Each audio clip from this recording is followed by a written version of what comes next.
Students, there is another activity for maths. There you have to show the property of a cyclic quadrilateral, and the property says sum of either pair of opposite angles of a cyclic quadrilateral is 180. If you recall meaning of cyclic quadrilateral, so it is a quadrilateral whose each of the four vertices lies on the same circle. Here is a circle, and if I am having 4 points on the circumference of this circle such that when I am joining them they are making a quadrilateral, then ABCD is a cyclic quadrilateral. It can be of any shape, quadrilateral, an ordinary quadrilateral, it may be a parallelogram, or it may be a trapezium. The only condition is all the four vertices of the quadrilateral should lie on the circle. Okay, so now to show it, I had drawn two circles of same radius, and on this circle I had drawn a quadrilateral ABCD, as you can see, ABCD, and by keeping a carbon paper between these two circles while I was drawing this quadrilateral ABCD here, I could get the same copy on the other circle also. Now I used my compass, taking D as center, and a random radius is chosen. Now making an arc with this radius here. Same thing, taking A as center, without changing the radius, I had drawn an arc here. Also, at point B, taking it as center, one arc is drawn, and same thing is done with C. Now, let us do the same thing with its replica. Please check, don't change the radius of your compass. So likewise,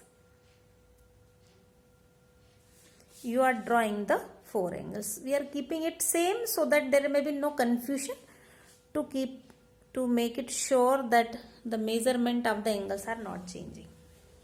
Okay, so this copy is my simple copy of the circle and the cyclic quadrilateral, and from this copy I am going to cut angle A, B, C and D. See, cutting the angles. Well, this is my angle D. A, that's why I had written the names inside the arcs, so that afterwards I could show you which of the angles are here. So this is angle A. If you want, you can take longer arms. You can choose bigger radius to draw the arc. Here it is, angle B. And this is the angle C.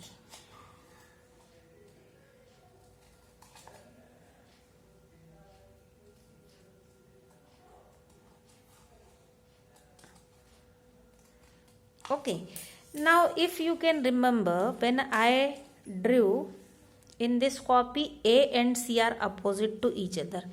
Here is my angle C. Well, let me cut it neatly. This is my angle C.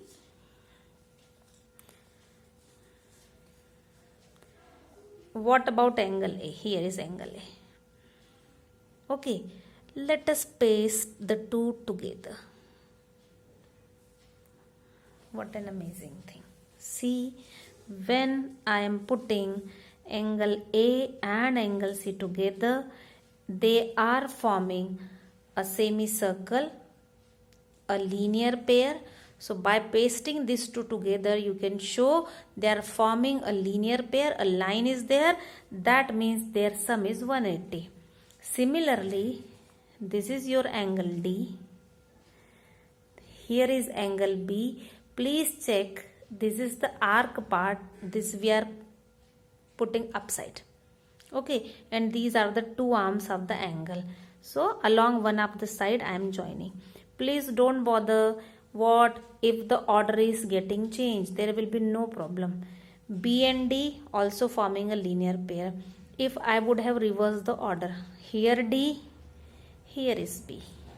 The only thing to be taken care of, you have to join it them along one of their arm. Check. Again 180. In fact, here also, if I had changed this arm of angle A here 180, not with this arm, turning it and joining it along the other arm, still they are forming a linear pair. That means the sum of the angles is 180. So you have shown that sum of opposite angles of the cyclic quadrilateral is 180.